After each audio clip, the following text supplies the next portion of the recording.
What's up gamers, Dreamcast Guy here, and I just got done playing about 7 hours of the Star Wars Battlefront II beta, and I wanted to give you my first impression on how it works so far. If you remember, I had some major issues with the first game, mostly having to do with the aiming and boring maps. The question is, were they able to fix these problems, or is this just a repeat of the past? The answer to that is a little bit of yes and no. Let's start by digging into the gameplay itself. In the original Battlefront, if you saw someone long distance, hitting them was almost impossible since every weapon sprayed like a broken squirt gun, making it so accurate fire was annoyingly difficult a majority of the time. This has been completely changed here. As you can see, I'm now able to fly around zapping people, scoring headshots, and generally kicking butt because the lasers actually seem to travel in straight lines now. You have no idea how happy this makes me, because each little encounter is no longer so luck-based. I don't have to hope my bullets will go into their face. If I'm aiming at them, there's a good chance that they'll die before I do. Doing well in combat now also has a real meaning to it, other than just doing nicely on the scoreboard. There's a new system called Battle Points, which basically lets you buy heroes if you're doing awesome in a match. Gathering up a few thousand of these can transform you into someone like Darth Maul and just absolutely wreck players nearby.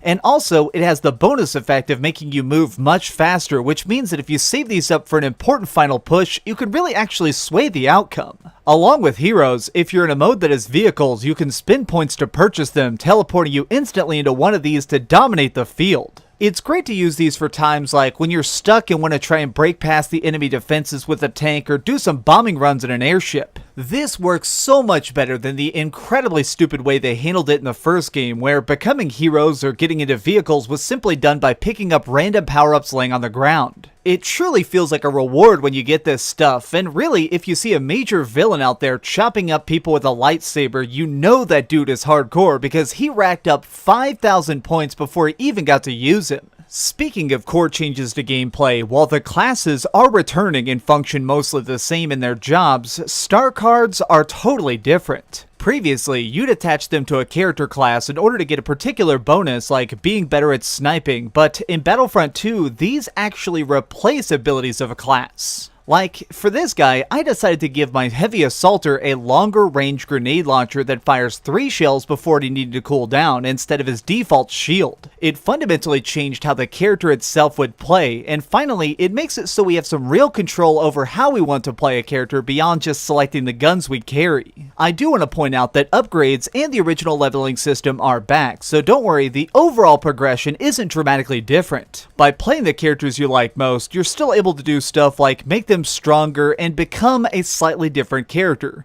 You're basically just getting rewarded with more customization options. Unfortunately, it seems like the star cards are going to be gotten almost exclusively from loot crates, but it seems like in this beta at least, earning them isn't that bad. Winning matches gives you like Star Wars bucks, which can be spent to get these extra loot crates and get more star cards. Now that I absolutely hate in video games, but I will give them small credit. At least the crates are broken down by what you want. If you want something that'll upgrade your normal soldiers, you can get that. If you're looking for something that will rework how your ship will operate when you're doing the dogfight mode, you can get that. Or you can just get something to make your heroes better and change their costumes. Making it where we have more options of what we want to unlock is definitely the way to handle this. I was a little bit afraid that it would just be one of those generic loot crates where it's like good, better, best. Okay, so we've talked a lot about ground combat, but what about the skies? This is the mode I just mentioned a second ago, the dogfighting. You can now do missions that just take place out in orbit, in deep space, blowing the crap out of each other, and I guess the controls are good, but it's still not that interesting. The ships just seems so slow, and really my biggest issue is the fact that there are so many AI. Like when you're flying around and scoring all these explosive shots and locking on homing missiles, you think you're doing awesome, and then you notice that every character you're destroying is actually just a computer-controlled enemy. At times, it almost felt like, well, it's one of those single-player game types, because I'm killing so few enemy players, but I guess that's just kind of the thing. You're supposed to just be going in there and having a good little time before you go back to what I consider the main match types. As a whole, I guess I have to say that I like a lot of stuff about this, but I don't really love it. Something about Star Wars Battlefront II seems like it's exclusively playing on fans of the original Star Wars. It's made for people who like that universe already. This is not really something for shooter fans. Now that sounds like a weird distinction, but let me explain.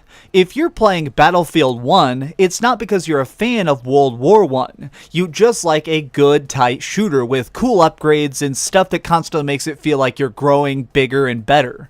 This doesn't really have that. This is just a fun tour through the Star Wars world. Personally, I think a big aspect of the success of this game is going to rely on how good that single-player campaign is. We're actually getting a freaking story this time, and it looks to really be an interesting one, but I don't know. I know a lot of us are probably buying it almost exclusively for that. This multiplayer is cool. It's different, it's changed, and it's better than it was previously, but it's still not fantastic. I just kept bumping into things that really took me out of the experience, like when I kill this guy and his flamethrower just floats in midair, spraying more and more gallons of fire into the air instead of just having him die. Or if I'm playing as Darth Maul and I'm chopping somebody up, this character falls down but he didn't die. He just laid there with full health. Clearly, something is not working right under the hood. These glitches and small errors just kind of reminded me that there does need to be some major work done before release in November. But I'm definitely going to review it, so you'll learn my final thoughts then. Really though, I'm curious what you think. These have just been my random, unscripted, off-the-cuff impressions of how I think it's working so far, but did you get into the beta? What is your favorite class so far, and more importantly, is there anything that you wish they'd add? Let me know in the comments down below. If you enjoyed this video, please give it a like, share with your friends, and subscribe if you haven't already, but do me the biggest favor of all and keep dreaming. Alright, now I'm going to go hop back in and maybe do a couple more matches of that Theed map. That is really cool. It truly feels like I'm stepping into the films and actually getting to be a droid. Oh, hi. I'm just working on the next video. If you want to see what it is, go ahead and click this button and you can subscribe. Also, if you click these video links, you can see my latest review and my latest top 10. Now I'm just going to sit here for a minute and wait for you to subscribe. Oh, I guess I could put on these giant glasses. I literally found these on a roller coaster.